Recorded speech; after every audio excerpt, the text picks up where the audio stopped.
Meine Damen und Herren, geschätzte Aussteller dieser Herbstmesse, ich Vollbauer, liebe Familie Zankel. Zuerst einmal darf ich mich bedanken für die Einladung zu dieser heutigen Veranstaltung und gratulieren zu dem, was Sie auf heute und natürlich auch gestern wieder auf die Füße gestellt haben. Ich habe auch gleichzeitig auch die besten Grüße unseres Gewerbe- und Agrarlandesrates Dr. Wolfgang Wallner überbringen, der heute sich entschuldigen lässt, weil Sie Budgetklausur haben. Und der Bezirksabgeordnete zum Nationalrat Karl Oberlosner wird noch im Laufe des Tages vorbeikommen. Diese Herbstmesse hier in Jenik zeigt wieder die geballte Kraft der heimischen Wirtschaft hier in Leitha, vom Landmaschinenhandel bis zum Holzschlägerungsunternehmen, vom Installateur, Sanitärbetrieb bis zur Autoklinik und bis hin vom Fliesenunternehmen bis zu den gastronomischen Betrieben, die wir alles aufbieten. Und das ist schon bemerkenswert und beeindruckend, was hier auf die Füße gestellt wird in einer kleinen Ortschaft hier wie Jenik, wo mehr auf einmal los ist wie vielleicht in einer Bezirksstadt, wo das nicht unverantwortlich ist, so eine gute Zusammenarbeit durchzuführen.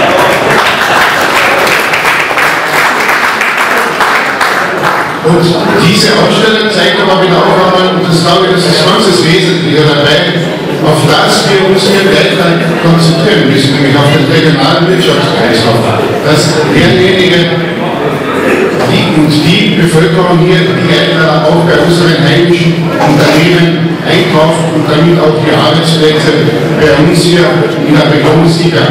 Ich glaube, das ist die Zukunft für unser Tal, weil wir können nicht immer nur jammern, dass wir zu wenig Arbeitsplätze haben, sondern wir müssen selber dafür sorgen, dass die Arbeitsplätze bei uns hier im Tal verbleiben.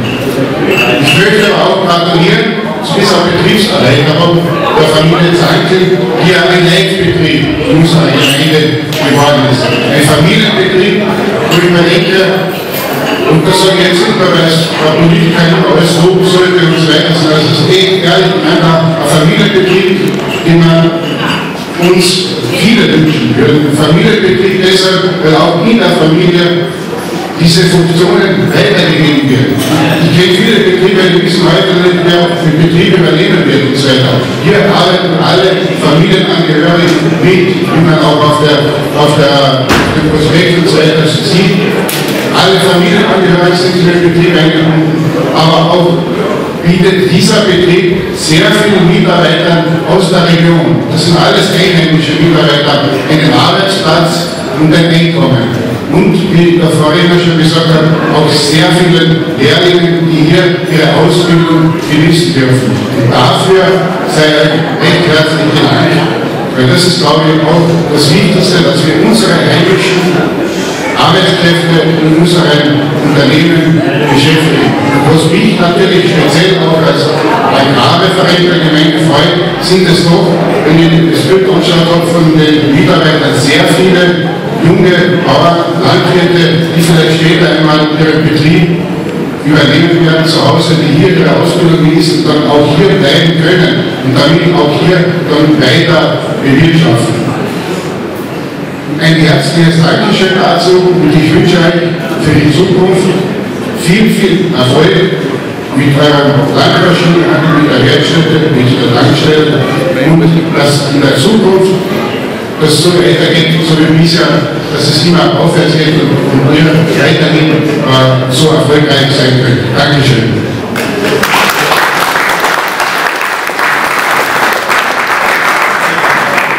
Vielen Dank für die Worte.